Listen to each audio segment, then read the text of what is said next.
Sir నమస్కారం sir. నమస్తే. Sir రేపు 15వ తారీఖు విజయవాడలో సీఎం గారు తర్వాత డిప్యూటీ సీఎం పవన్ కళ్యాణ్ గారి ఆధ్వర్యంలో ఫిల్మ్ ఇండస్ట్రీ గురించి మీటింగ్ జరుగుతుందని తెలిసింది సార్. దాని గురించి మీ అభిప్రాయం సార్? భారతదేశంలో తెలుగు ఫిల్మ్ ఇండస్ట్రీకి ముఖ్యమైన పదనాలు రెండండి. ఒకటి తెలుగు ఫిల్మ్ ఛాంబరు, తర్వాత తెలుగు చలనచిత్ర నిర్మాతల మండలి. పవన్ కళ్యాణ్ గారి కోరిక కూడా ఎప్పుడు వ్యక్తులకి మనం ఇంపార్టెన్స్ ఇవ్వద్దు, వ్యవస్థలకు ఇంపార్టెన్స్ ఇద్దాం అనే వ్యక్తి. ఏ చిన్న సమస్య వచ్చినా సరే మన ఛాంబరు కౌన్సిలే మనకి నిర్ణయాలు తీసుకుంటుంది. అటువంటిది 15వ తారీఖున పవన్ కళ్యాణ్ గారి ఆధ్వర్యంలో సీఎం చంద్రబాబు నాయుడు గారితో దుర్గేష్ గారు ఒక మీటింగు కాల్ఫర్ చేశారు. దానికి కొంతమంది నిర్మాతలకు మాత్రమే ఆహ్వానం ఇచ్చినట్టుగా నాకు కూడా తెలిసింది. అయితే ఇంతవరకు తెలుగు ఫిలిం ఛాంబర్కి కానీ నిర్మాతల మండలికి కానీ అఫీషియల్గా ఏ విధమైన లెటర్ రాలేదు. వాళ్ళు పర్సనల్గా ఏదైనా ప్రెసిడెంట్కి సెక్రటరీ ఫోన్ చేసి చెప్పారేమో తెలియదు, కానీ మేము కూడా దాంట్లో యాక్టివ్ మెంబర్ని. నేను తెలుగు చలనచిత్ర నిర్మాతల మండలికి నేను కోశాధికారిని. చిన్న చిత్రాలకి నేను ఎంతో కొంత సపోర్టింగ్ చేసే మనిషిని.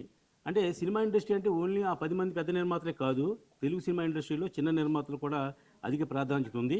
సినిమా ఇండస్ట్రీ ఈవేళ సర్వైవల్ అవుతుందంటే కేవలం 80% మన చిన్న సినిమా నిర్మాతల మీదే, చిన్న సినిమాకి పనిచేసే కార్మికుల వల్లే ఇండస్ట్రీ నడుస్తుంది. అటువంటిప్పుడు దుర్గేష్ గారు కానీ పవన్ కళ్యాణ్ గారి వాళ్ళ ఆశయాలు చాలా మంచివి, అందరినీ ఒక తాటి మీద నడిపించే మంచి వ్యక్తులు వాళ్ళు. అటువంటిప్పుడు మమ్మల్ని అందరినీ కూడా పిలవాలి. అంటే నన్ను పర్సనల్గా పిలవని కాదు, మన తెలుగు ఫిలిం ఛాంబర్కి దాంట్లో ఒక 40 మంది 50 మంది ఈసీ మెంబర్లు ఉన్నారు వాళ్ళకి, అలాగే నిర్మాతల మండలి ఉన్నారు దాంట్లో 25 మంది ఈసీ మెంబర్లు ఉన్నారు వాళ్ళకి. మనం ఆ సంస్థ తరపున పిలిస్తే అది అందరూ గౌరవం ఉంటుంది, అందరూ కూడా అక్కడికి వెళ్ళి చెప్పడం జరుగుతుంది.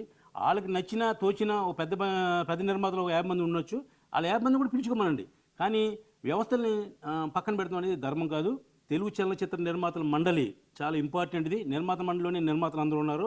ఈవేళ సినిమా వ్యవస్థ నడిచేది ఓన్లీ నిర్మాతల మీదే. కాబట్టి డైరెక్టర్లు ఉన్నా టెక్నీషియన్లు ఉన్నా ఎవరున్నా కూడా నిర్మాత ఉంటేనే వాళ్ళందరూ ఉన్నారు. అలాగే హీరోలు కూడా తర్వాతే, ముందు నిర్మాత తర్వాతే హీరోలు కూడా. అలాంటప్పుడు నిర్మాతల మండలిని మీరు మర్చిపోవటం, లేదా ఫిలిం ఛాంబర్ని మీరు మర్చిపోవటం అది ధర్మం కాదని మేము మన దుర్గేష్ గారికి నేను సవినయంగా విన్నవించుకుంటున్నాను. అయ్యా దుర్గేష్ గారు, చిన్న సినిమాలు చాలా ఇక్కడ కష్టాల్లో ఉన్నాయి, చిన్న సినిమా నిర్మాతలకు చాలా బాధలు ఉన్నాయి.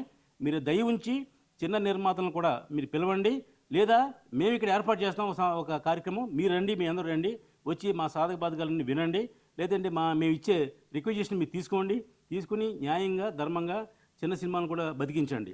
ఈవేళ ఇండస్ట్రీ ఒక్క పెద్ద నిర్మాతల మీద ఆధారపడి లేదు, చిన్న నిర్మాతల మీద కూడా ఆధారపడి ఉంది. టెక్నీషియన్లు అందరూ కూడా దాని మీదే బతుకుతున్నారు. కాబట్టి దయ ఉంచి మీరు వ్యవస్థలు మాత్రం మర్చిపోకండి. పవన్ కళ్యాణ్ గారి ఆశయం వ్యక్తులు కాదు వ్యవస్థలే అని చాలాసార్లు చెప్పారు. కాబట్టి వ్యక్తుల్ని మీరు గౌరవించుకోండి, తప్పలేదు, వ్యవస్థను కూడా గౌరవించండి. తెలుగు ఫిలిం ఛాంబర్ని, తెలుగు నిర్మాతల మండలిని కూడా మీరు పార్టీ చేసి వాళ్ళని కూడా పిలిచి వాళ్ళ ద్వారా మమ్మల్ని అందరూ కూడా పిలిపిస్తే మేము రాగలను వస్తాం. మీరు అవకాశం ఉన్న వాళ్ళకి పిలవండి, పర్లేదు, 20 మంది పిలవండి, 10 మంది పిలవండి, తప్పలేదు, కానీ వ్యవస్థలను పిలవండి అని మిమ్మల్ని రిక్వెస్ట్ చేస్తున్నాం. Thank you. మీ రామ సత్యనారాయణ, చిన్న నిర్మాత, తెలుగు చలనచిత్ర నిర్మాతల మండలికి కోశాధికారిని. Thank you sir. సార్ అలాగే ఇంకొక విషయం సార్, రీసెంట్గా తెలంగాణ గవర్నమెంట్ గద్దర్ అవార్డ్స్ ప్రకటించింది, వాటి గురించి మీ అభిప్రాయం సార్? 14 సంవత్సరాల తర్వాత మళ్ళీ మా దిల్రాజు గారు ఫిల్మ్ డెవలప్మెంట్ కార్పొరేషన్ చైర్మన్ అయిన తర్వాత అవార్డ్స్ ప్రకటన జరిగింది. దానికి గద్దర్ అవార్డ్స్ని పేరు పెట్టడం జరిగింది. చాలా ఆనందదాయకం. రేపు 14వ తారీఖున ఆ అవార్డ్స్ ఫంక్షన్ చేస్తున్నారు. మేమంతా కూడా చాలా ఆనందపడుతున్నాం. ఎందుకంటే 14 సంవత్సరాల నుంచి పెండింగ్లో ఉన్న సినిమాలన్నింటిలో కూడా అవార్డులు ఇస్తున్నారు. నిన్నే ఫిల్నర్ క్లబ్లో ప్రెస్ మీట్ పెట్టి చెప్పడం జరిగింది దిల్రాజు గారు. అయితే ఇవాళ 13వ తారీఖు మధ్యాహ్నం 2 గంటలు అయిందండి. ఇంతవరకు ఫిలిం ఛాంబర్కి కానీ నిర్మాతల మండలికి కానీ ఎవరికి ఒక ఇన్విటేషన్ కూడా రాలేదు. ఇది చాలా శోచనీయమైన విషయం. ఎందుకంటే దిల్రాజు గారు ఫిలిం ఛాంబర్కి ప్రెసిడెంట్ చేశారు, నిర్మాత మండలిలో యాక్టివ్ పార్టీ అయినా. అటువంటి వ్యక్తి నిర్మాతలు మర్చిపోవడం ఏంటంటే అసలు. పైగా మీరేంటి రేపు ఈవినింగ్ 5 o'clock ఫంక్షన్ అయితే రేపు మార్నింగ్ ఇస్తారు ఇన్విటేషన్లో.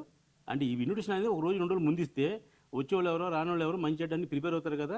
దయ ఉంచి వ్యవస్థల్ని మర్చిపోద్దని దిల్రాజు గారిని మరొకసారి రిక్వెస్ట్ చేస్తున్నా. తెలుగు ఫిలిం ఛాంబర్కి, నిర్మాతల మండలికి, అలాగే ఫెడరేషన్కి, అలాగే అందరికీ గౌరవించవలసిన అవసరం ఉంది. దయ ఉంచి దిల్రాజు గారు మీకు కూడా సవినయంగా తెలియజేస్తున్నా. ఇది కంప్లైంట్ కాదు, ఇది మీకు సవినయంగా విజ్ఞాపన.